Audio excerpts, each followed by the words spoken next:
ఓం పుణ్యలింగేశ్వర స్వామి నమ. మాది రంగారెడ్డి డిస్టిక్ మాడుగుల మండలం నాగిల విలేజ్. ఇక్కడ రిసీవింగ్ కానీ, బొట్టు పెట్టే పద్ధతి కానీ, కాళ్ళు కడుక్కోవడం కానీ, లోపల రిసీవింగ్ కానీ, అందరికి సేవ చేయడం కానీ బాగుంది. ఇక్కడ పద్ధతి మాకు చాలా సంతోషంగా ఉంది ఇక్కడ రావడానికి. 12 జ్యోతిర్లింగాలు ఒకటే దగ్గర ఉండడం, చూడడం కూడా ఫస్ట్ టైం. ఇక్కడ మేము అన్ని తిరగాలంటే కూడా తిరగలేము. బాగుందండి. హరహర మహాదేవ్ శంభో శంకర. మనం 12 లింగాలు చూడాలంటే ఎక్కడెక్కడనో పోవాలి. ఇక్కడ మాత్రం అన్నీ ఒకటే తానుంటాయి.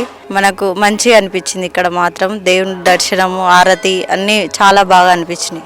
జై బోలో పుణ్య లింగేశ్వర స్వామి. 12 జ్యోతిర్లింగాలను ఒకే చోట దర్శించుకునేలా నిర్మించిన శ్రీ పుణ్యలింగేశ్వర స్వామి క్షేత్ర పూర్తి స్థాయి నిర్మాణంలో భాగంగా సిమెంట్, ఇటుక, ఇసుక, గ్రానైట్, కంకర వంటి నిర్మాణ సామగ్రిని గాని లేదా విరాళాల రూపంలో గాని మీ శక్తి కొలది సాయం చేసి సంపూర్ణ శివానుగ్రహాన్ని పొందండి.